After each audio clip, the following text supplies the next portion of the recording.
Civil সহপাঠীতে তোমাদের আবার সবাইকে স্বাগত। আজকের এই ছোট্ট পডকাস্টে আমরা মূলত নজর দেব বা বোঝার চেষ্টা করব যে কোনো চাকরির পরীক্ষার প্রস্তুতির ক্ষেত্রে কোন 10টা ভুল তোমাদের সাফল্যের পথে মূল অন্তরায় হয়ে ওঠে। আসলে আমরা শুধুমাত্র প্রস্তুতি নিই এবং ভাবি যে আমাদের সাফল্য আসবে। এর মাঝে যেদিকে আমাদের নজর একটু কম যায় বা আমরা একটু কম চিন্তা করি সেটা হলো আমাদের ভুল ত্রুটিগুলো। এমন অসংখ্য প্রার্থী আছে যারা প্রচন্ড পরিশ্রম করে, প্রত্যেকটা পরীক্ষায় তারা নিজেদের এক প্রকার প্রাণ ঢেলে দেয়, কিন্তু তৎসত্ত্বেও দিনের শেষে তাদের কাছে কিন্তু সাফল্য আসে না।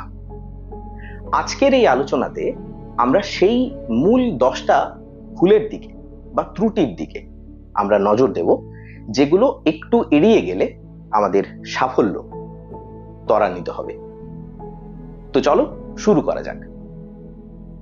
প্রথম যে অসুবিধাটার সম্মুখীন আমরা হই সবাই, সেটা হচ্ছে কাজ ফেলে রাখা। প্রায় সমস্ত প্রার্থী এটা ধরে নেয় যে তাদের কোন একটা চাকরি পেতে হবে, সেটার জন্য তারা মনে মনে ভাবতে থাকে, মনে মনে কৌশল তৈরি করতে থাকে, পরিকল্পনা তৈরি করতে থাকে এবং আজ করব কাল করবর মধ্যে কার্যক্ষেত্রে যে প্রয়াসটা দরকার, যে সূচনাটা দরকার, যে প্রয়োগটা দরকার, সেটা কিন্তু করে তারা উঠতে পারে না। ফলে কাজটা দিনের পর দিন দেরি হতে থাকে, কাজটা পড়ে থাকে। তোমাদের সবার আগে যেটা করতে হবে, যদি একটু ঠান্ডা মাথায় এটা ভেবে নিয়েছো যে কোন পথে যাবে, কোন পরীক্ষার জন্য বিশেষ করে প্রস্তুতি নেবে, তাহলে তোমরা কাজটাকে আর ফেলে না রেখে সরাসরি সেই কাজে লেগে পড়তে হবে। তুমি যত দেরি করবে সেই দেরিটা কিন্তু তোমার সাফল্যের দিনের সঙ্গে আরো দ্বিগুণ ভাবে তোমার ব্যর্থতাটাকে যোগ করবে। কেন? কারণ তুমি যত দেরি করবে তোমার পরীক্ষার দিন তত এগিয়ে আসবে, অর্থাৎ তোমার শেষের দিকে গিয়ে চাপ বাড়বে। যারা সফল হয় তারা কখনো কাজ ফেলে রাখে না, তারা প্রতিদিন প্রতিনিয়ত একটু একটু করে হলেও প্রায়োগিক স্তরে কাজটা কিন্তু করতে থাকে। তো সবার আগে তোমাকে যেটা করতে হবে যে কাজ ফেলে রাখা যাবে না।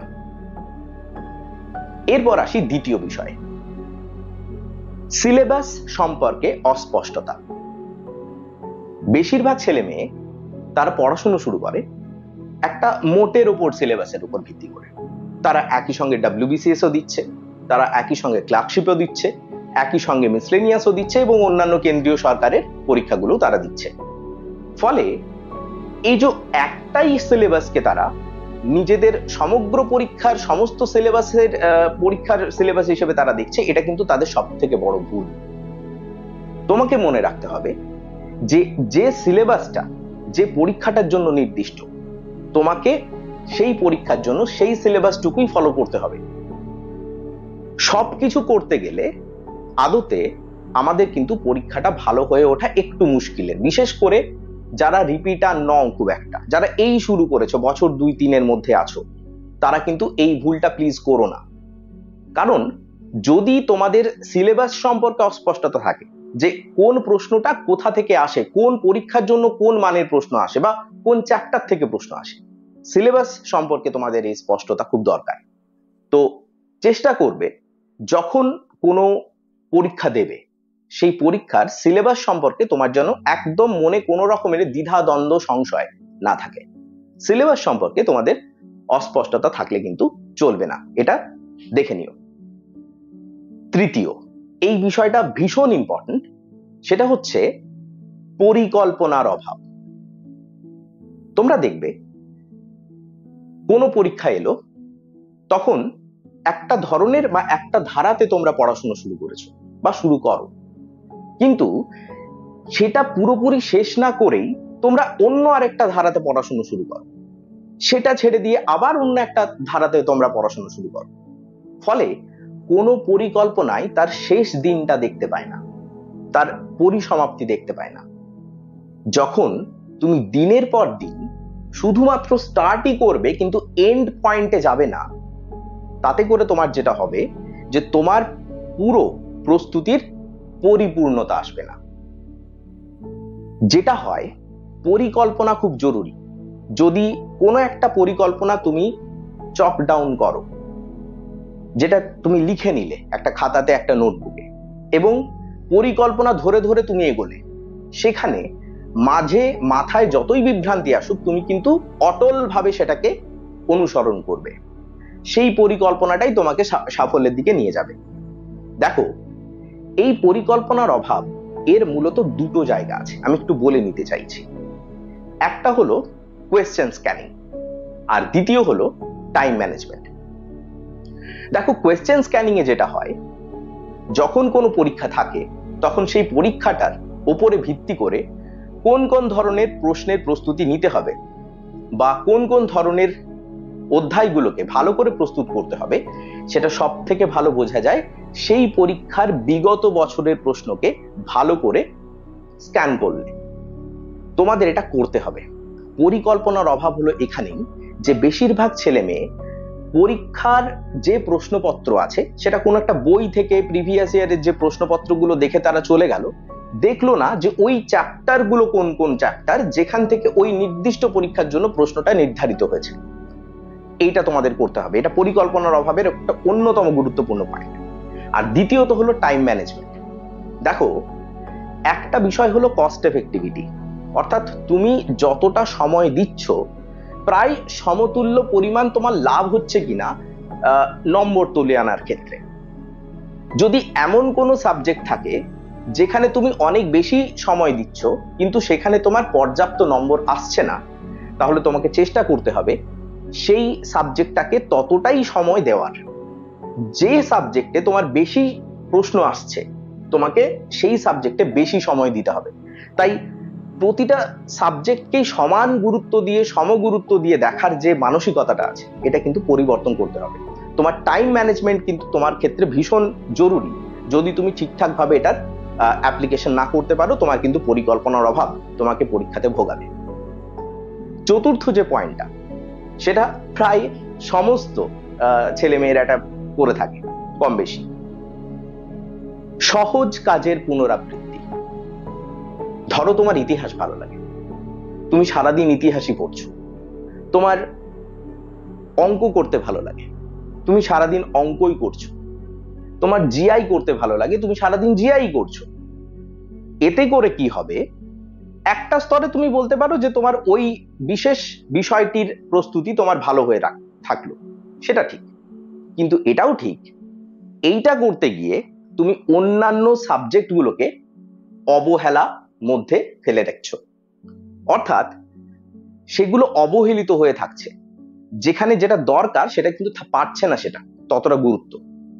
তো সহজ কাজের পুনরাবৃত্তি, তোমার মনের খোরাকের দিকে গেলে হবে না, প্রয়োজনীয়তা অনুসারে নিজেকে তৈরি করতে হবে। তোমার মন বলছে যে এখন একটু ইতিহাস পড়ি, তোমার মন বলছে এখন 10টা অঙ্ক করি।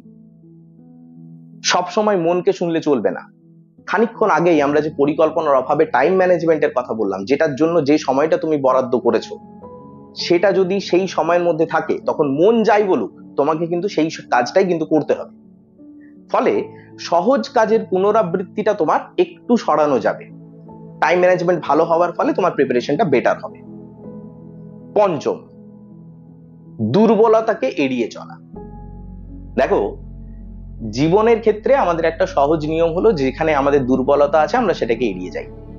সেটা ঠিক আছে, কিছু ক্ষেত্রে, আদর্শগত ক্ষেত্রে বা দার্শনিক ক্ষেত্রে হয়তো কিছুটা ঠিক। কিন্তু যখন তুমি এটা কোনো প্রতিযোগিতামূলক পরীক্ষার জন্য নিজের প্রস্তুতির ক্ষেত্রে এই চিন্তা ভাবনা নিয়ে চলবে যে দুর্বলতা যেটা সেটাকেই তুমি এড়িয়ে চলছো, তাহলে কিন্তু তোমার উন্নতি হওয়া মুশকিল। দেখো, এই যে প্রস্তুতি স্তরে তুমি এগোচ্ছ, কোনো একটা জায়গায় যাচ্ছ, নিজেকে এগিয়ে নিয়ে যাচ্ছ, সেখানে তোমাকে দেখতে হবে যেগুলো তোমার উইক জোন, খুব দুর্বল স্থান। সাপোজ করা যাক তোমার বিজ্ঞানে একটু দুর্বলতা আছে, সাপোজ করা যাক তোমার ইকোনমিতে একটু দুর্বলতা আছে, অথচ যেহেতু দুর্বলতা আছে এবং তুমি নিয়মিতভাবে সেগুলোকে এড়িয়ে যেতে থাকছো, তোমার সেগুলোতে কিন্তু প্রয়োজনীয় গুরুত্ব তুমি আরোপ করছো না, এবং দীর্ঘদিনের অচর্চার ফলে সেগুলো অন্ধকারে চলে যাচ্ছে। স্বাভাবিকভাবে পরীক্ষা যখন চলে আসে তখন যেটা হয় যে তুমি শর্টকাট বাছার চেষ্টা করো। তুমি ভাবো যে এই পয়েন্টস গুলো পড়ে নিয়ে গেলে আমার হয়ে যাবে। আদতে কিন্তু সেটা খুব একটা কার্যকর হয় না, সেটা বলে দিতে হবে না, তুমি নিজেই সেটা উপলব্ধি করো পরীক্ষার হলে। এইটা করো না, বরঞ্চ যেটা তোমার ভালো লাগে না, যেটা একটু তোমার দুর্বল অঞ্চল বলে মনে হয়, সেই জায়গাগুলোতে প্রতিদিন খুব বেশি না হলেও কম কম সময় কিন্তু নিয়মিত সময় দাও। এতে করে তোমার দুর্বল যে অঞ্চলগুলো আছে, এরিয়াগুলো আছে, উইক জোন যেগুলো আছে, সেগুলো কিন্তু ধীরে ধীরে পোক্ত হতে থাকবে। একটা গাছকে একটু একটু করে জল, সার ইত্যাদি দিতে দিতে, রোদ, আলো, বাতাস ইত্যাদি দিতে দিতে সে কিন্তু বড় হয়। তোমাকে খুব বেশি সময় দিতে হবে না, খুব বেশি কেয়ার করতে হবে না, কিন্তু নিয়মিত কেয়ার করো, অল্প অল্প। তুমি দেখবে তোমার উইক জোনটা তৈরি হবে, এবং যখন তোমার এটা তৈরি হয়ে যাবে তুমি নিজেই বুঝতে পারবে তোমার কনফিডেন্স লেভেল কোন স্তরে পৌঁছে গেছে। তো দুর্বল জায়গাকে এড়িয়ে যাওয়া চলবে না। প্রিয় সহপাঠীরা, আগামী আগস্ট 2024 থেকে সিভিল সহপাঠীর পক্ষ থেকে শুরু হবে WBCS পার্সোনাল গাইডেন্স প্রোগ্রাম বা পিজিপির তৃতীয় সেশন। যারা WBCS এর প্রস্তুতি শুরু করেছো, অথবা যারা ইতিমধ্যেই মোটের উপর প্রস্তুতি শেষ করেছো কিন্তু বারবার কোনো না কোনো কারণে পড়াশোনা গুছিয়ে উঠতে পারছো না, অথবা পরীক্ষার কোনো না কোনো স্তরে গিয়ে আটকে যাচ্ছ, পিজিপি তাদের সবার জন্য একটি কার্যকর সাপোর্ট সিস্টেম হিসেবে কাজ করবে। পিজিপিতে তোমরা পাবে প্রস্তুতির শুরু থেকে পরীক্ষা পর্যন্ত একজন ব্যক্তিগত মেন্টর, যিনি তোমাদের এই পুরো জার্নিতে সঙ্গে থাকবেন। প্রিলিমস থেকে মেন্স পর্যন্ত যেখানে যেটা দরকার তিনি তোমার প্রয়োজন অনুসারে গাইড করবেন, এবং তোমার প্রস্তুতি অনুসারে যেটা ঠিক হবে তোমাকে সময় সময় সতর্ক করতে থাকবে। পিজিপিতে এনরোল করতে পারো তারা যারা কোনো গাইডেন্স পাচ্ছ না, বা আর্থিক বা অবস্থানগত কারণে ইচ্ছে থাকলেও সেটা নেওয়া সম্ভব হচ্ছে না। এনরোল করতে পারো তারাও যারা ইতিমধ্যেই কোথাও না কোথাও পড়ছো কিন্তু সবকিছু ছড়িয়ে ফেলছো, গুছিয়ে উঠতে পারছো না, অথবা পরীক্ষার কোনো না কোনো স্তরে ব্যর্থ হচ্ছ। পিজিপি তোমাদের সবার জন্য অবশ্যই কার্যকর হবে। প্রিলিমিনারির জন্য পিজিপিতে মান্থলি ফিস 150 টাকা এবং মেন্সের জন্য মান্থলি ফিস 250 টাকা। এখন ভর্তি শুরু হয়েছে, তোমরা যোগাযোগ করতে পারো। এর সঙ্গে পিজিপির মতো করে আমরা লঞ্চ করেছি নতুন অনলাইন মেন্টরশিপ প্রোগ্রাম প্রজেক্ট আদর্শ। আদর্শর অর্থ হলো advanced and definitive approach to reach securely the halcyon aspiration, যা রাজ্যের নন গ্র্যাজুয়েট স্তরের সমস্ত পরীক্ষার জন্য কার্যকর হবে। এতে আমরা মাসিক পারিশ্রমিক বা মান্থলি ফিস ধার্য করেছি মাত্র 100 টাকা। পিজিপি এবং প্রজেক্ট আদর্শে ভর্তি চলছে, ক্লাস দুটোতেই শুরু হবে অগস্ট মাস থেকে। তোমরা হোয়াটসঅ্যাপের মাধ্যমে যোগাযোগ করে নিতে পারো 9339802227 এই নম্বরে। নেক্সট, এইটা বেশিরভাগ ক্ষেত্রে প্রায় সমস্ত যারা পরীক্ষার্থী তারা এটা করে থাকে, এটা সবার ক্ষেত্রে আমরা কম বেশি দেখতে পাই। সেটা হচ্ছে অসংখ্য বইপত্র এবং নোটস। তোমরা দেখবে যে যখন কোনো প্রস্তুতি শুরু করো তোমাদের স্বাভাবিকভাবেই বইপত্র, নোটস পত্রের দিকে একটা স্বাভাবিক টান থাকে। তোমাদের মনে হয় যে অমুক নাম করা বইটা যদি আমার কাছে থাকে, অমুক নাম করা লেখকের নোটস পত্রগুলো যদি আমার কাছে থাকে, অমুক ইনস্টিটিউশনের নোটস পত্র যদি আমার কাছে থাকে, এবং তোমরা যেমন তেমন করে হোক সেগুলোকে অ্যাকোয়ার করেই নাও। কিন্তু খেয়াল করে দেখো, এত সত্ত্বেও তোমাদের সাফল্য কিন্তু ত্বরান্বিত হয় না। আরেকটু গভীরে ভেবে দেখলে বুঝবে, এই দুনিয়াতে যারা এই সমস্ত প্রতিযোগিতামূলক পরীক্ষাগুলো দিচ্ছে তারা প্রত্যেকে এই সমস্ত রিসোর্সেস গুলো সম্পর্কে অবগত আছে। কেউ এমন নেই যে যারা এটা জানে না। তৎসত্ত্বেও যাদের কাছে এই সমস্ত বইপত্র এবং নোটস পত্র আছে তারা সবাই সাকসেসফুল হয় না, তাদের বেশিরভাগটাই কিন্তু ব্যর্থ হয়। কেন হয়? কারণ লুকিয়ে আছে এই মাল্টিপল সোর্সের মধ্যেই। যার কারণটা কি? সেই কারণ, যখন তোমার কাছে প্রতিটা বিষয়ের একাধিক নোটস পত্র, একাধিক বইপত্র হবে, তোমার তখন সেটা মনের খোরাক হবে মাত্র। তোমার সেটা স্ট্যান্ডার্ডাইজেশন হবে না, মানোন্নয়ন হবে না। তোমার মনের খোরাক করতে গিয়ে যে আমার বুক সেলফে ভর্তি বইপত্র থাকবে, আমার প্রচুর তাক ভর্তি একদম নোটস পত্র থাকবে, সেটা হয়তো তোমার একটা যুক্তিগত ক্ষেত্রে তোমার মনে হতে পারে, তোমার মন সেটা তোমাকে বলতে পারে।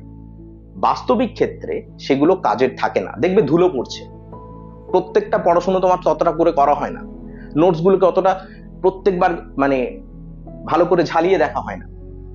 পরীক্ষার আগে হয়তো ধুলো ঝেড়ে নামাও সবগুলোকে, বা মাঝে মধ্যে সেগুলোও হয় না। ফলে তোমাকে স্ট্যান্ডার্ড সোর্স থেকে পড়াশোনা করতে হবে, বেশি বই নয়, একটা বা দুটো ম্যাক্সিমাম, যদি সেরকম সাবজেক্ট হয় সেই ক্ষেত্রে একটা বই, বেশিরভাগ ক্ষেত্রেই প্রত্যেকটা সাবজেক্টের একটা করে বই বা একটা করে নোটস চুপচাপ ফলো করো। যেটুকু অ্যাডিশনাল পয়েন্টস প্র্যাকটিস সেটের মাধ্যমে পাবে বা অন্য কোথা থেকে পাবে সেগুলো আলাদা লিখে রাখো, তাতেই হবে। তুমি দেখবে যারা সাকসেসফুল হয় তারা বাড়িতে বুক সেলফের মধ্যে এই চাকরি সংক্রান্ত বইপত্র তারা লাইব্রেরি বানিয়ে রাখেন। লাইব্রেরি একটা স্বাভাবিক শখ থাকে, প্রত্যেকটা মানুষের একটা ব্যক্তিগত পছন্দ অপছন্দের জায়গা আছে, বইপত্র থাকবে, একটা সাজানো গোছানো সেলফ থাকবে, ঠিক আছে, কিন্তু সেটা তোমার চাকরি অনুসারী নয়। তুমি যদি অত পড়তে যাও তুমি কিন্তু সাকসেসফুল হবে না। সেটা তোমাকে দেখতে হবে যে ওই ধরনের সাজানো গোছানো ব্যাপারটা ওটা তোমার পরবর্তী মানোন্নয়নের জন্য লাগতে পারে চাকরিটা পাওয়ার পরে, বা ইভেন অন্যান্য যদি পাশাপাশি কোনো বইপত্র পড়ার অতিরিক্ত ইচ্ছা থাকে সেই ক্ষেত্রে হতে পারে। চাকরির জন্য ওটা খুব একটা প্রায়োগিক অর্থে কিন্তু বাস্তবধর্মী চিন্তা ভাবনা নয়। চেষ্টা করো যেন বইপত্র নোটপত্র স্ট্যান্ডার্ড রাখা যায়, প্রচুর নয়। পরবর্তী যে পয়েন্টে আমি আলোচনা করতে চাইছি সেটা হচ্ছে যে নিয়মানুবর্তিতা এবং বাস্তবধর্মী রুটিন অনুসরণ না করা।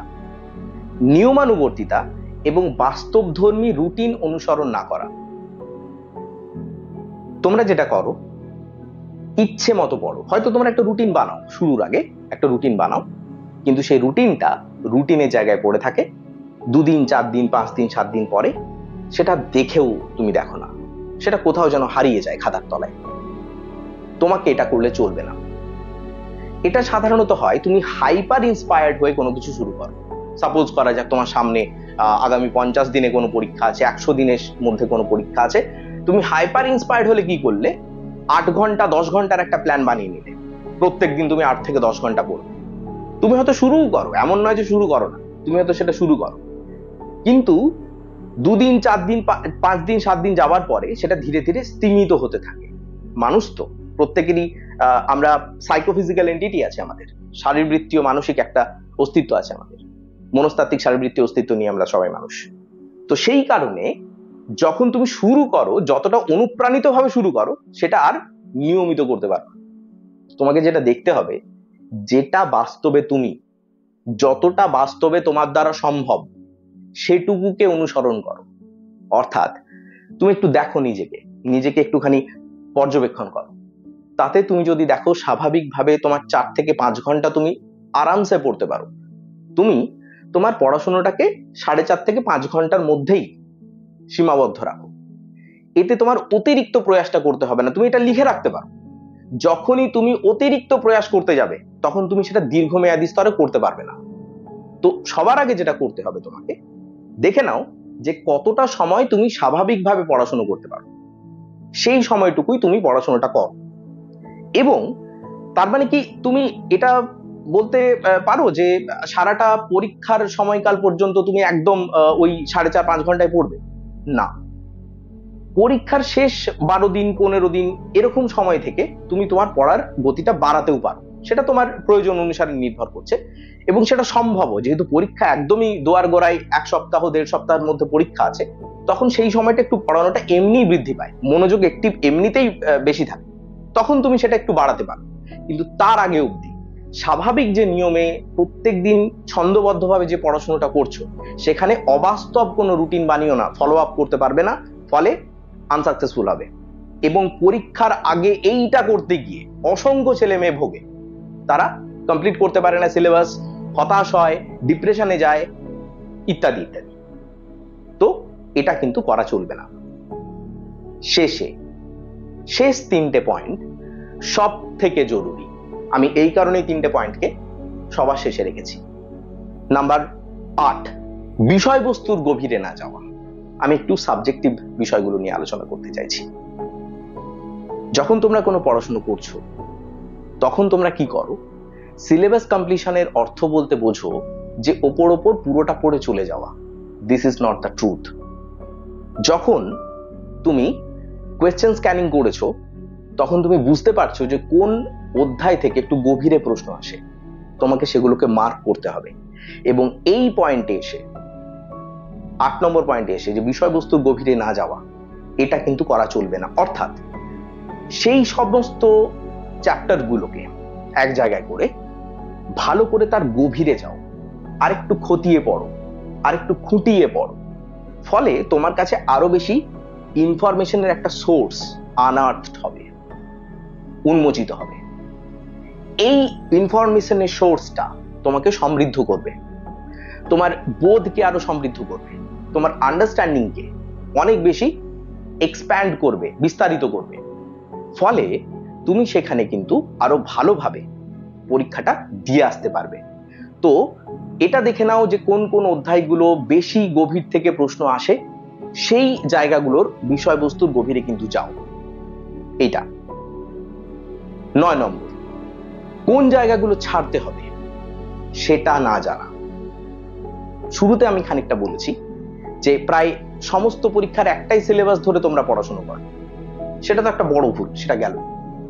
এরপর আসে কোনো একটা নির্দিষ্ট পরীক্ষাতে কোন কোন জায়গাগুলো থেকে আমাকে একটু কম পড়াশোনা করলেও চলবে, সেটাও কি করে বুঝতে পারবে? অবশ্যই কোয়েশ্চেন স্ক্যানিং করে। কিন্তু ছাড়বে কি করে, কতটা ছাড়বে?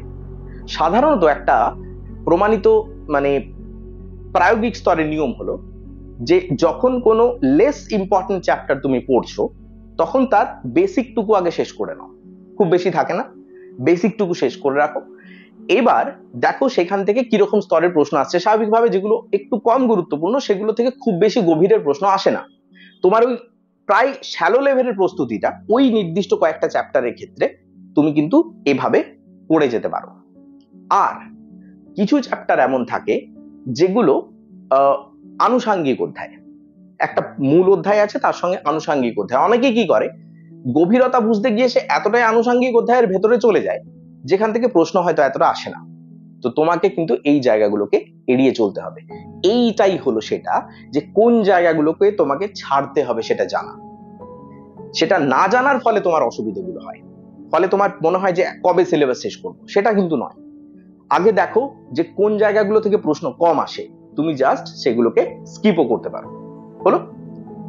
সব শেষে যেটা আমি বলতে চাইবো, এত কিছুর পরেও হয়তো কেউ কেউ সাকসেসফুল হতে পারে, কিন্তু একটা কারণে হয় না, সেটা হচ্ছে রিভিশনের অভাব। রিভিশনের অভাব হলো সেই একটা দোষ বা ত্রুটি যা তোমাকে যে কোনো প্রতিযোগিতামূলক পরীক্ষাতে সব থেকে দুর্বল জায়গাটা তৈরি করে দেয়, ইনঅ্যাকিউরেসি। অর্থাৎ নিখুঁত হওয়া থেকে তোমাকে ধীরে ধীরে দূরে নিয়ে যাবে। তুমি সমস্তটা সিলেবাস শেষ করেছো, তুমি প্রচুর প্র্যাকটিস করেছো, কিন্তু তুমি পর্যাপ্ত রিভিশন দাওনি। ফলে তোমার মনে দুটো সমস্যা দেখা দেবে। এক হলো পরীক্ষার হলে গিয়ে ওই 4টে অপশনের মধ্যে যে কোনো দুটো অপশনে সব থেকে বেশি সংশয় লাগবে যে এইটা না এইটা, বি না সি, এ না ডি, ইত্যাদি ইত্যাদি। এই সংশয় থেকে তুমি বেশিরভাগ ক্ষেত্রে জানা প্রশ্নগুলো ভুল করে আসবে। তো সবার আগে যে বিষয়টা হলো যে নেগেটিভ যদি না চাও, রিভিশন ভালো করে দাও। তুমি যত বেশি রিভিশন দেবে তত কম নেগেটিভ খাবে। এটা কিন্তু তোমাকে প্রথম দিন থেকে নিজেকে বুঝিয়ে নিতে হবে। আর দ্বিতীয় যে জায়গাটা আছে সেটা হচ্ছে যে তুমি যদি রিভিশন পর্যাপ্ত না দাও, তুমি নিজেই বুঝতে পারবে না যে কোন প্রশ্নগুলো অ্যাটেম্প্ট করা দরকার, কোন প্রশ্নগুলো অ্যাটেম্প্ট না করলেও চলবে। এটার কারণ হলো এটা যে তুমি ধরো একটা কোনো অধ্যায় পড়েছো, সেই অধ্যায়টা সম্পর্কে তুমি প্রায় সবটা শুনেছো, জানো, যেহেতু 2-1 পড়েছো তুমি জানো, কিন্তু তোমার পর্যাপ্ত রিভিশন নেই। এরপর প্রশ্ন পড়েছে অমুক চ্যাপ্টারটা থেকেই, কিন্তু একটু অন্য ধাঁচের প্রশ্ন পড়েছে। তুমি বুঝতে পারছো যে এটা তোমার পড়ার মধ্যেই পড়েছে, এরপরে সেখান থেকে তোমার ওই বেসিক ইনস্টিংক্ট তোমাকে ঠেলবে সেটাকে উত্তরটা করতে গিয়ে। কিন্তু মনে রাখতে হবে সেই উত্তরটা করলে কিন্তু হবে না, তুমি কিন্তু উত্তরটা তাহলে ভুল করে আসতে পারো। তো তখন তোমাকে যেটা প্রথমে দেখতে হবে যে যখন তুমি কোনো প্রশ্ন উত্তর করবে তখন তোমার সেই প্রশ্নর যে চ্যাপ্টার থেকে পড়াশোনাটা করে এসছো সেটা যেন মাল্টিপল রিভিশনস থাকে, প্রচুর রিভিশন দিয়ে যেতে হবে যাতে নিখুঁত হওয়া যায়। বেশিরভাগ ক্ষেত্রে ছেলেমেয়েরা এই সাধারণ কয়েকটা ভুল করে। যদি এই 10টা দিক ভালো করে তোমরা দেখে নিতে পারো, আমার বিশ্বাস তোমরা যে কোনো প্রতিযোগিতামূলক পরীক্ষায় ভালো ফলাফল করবে। তোমাদের সঙ্গে পরের পডকাস্টে আবার কথা হবে। ততক্ষণ পর্যন্ত লেগে থাকো, জেদে থাকো।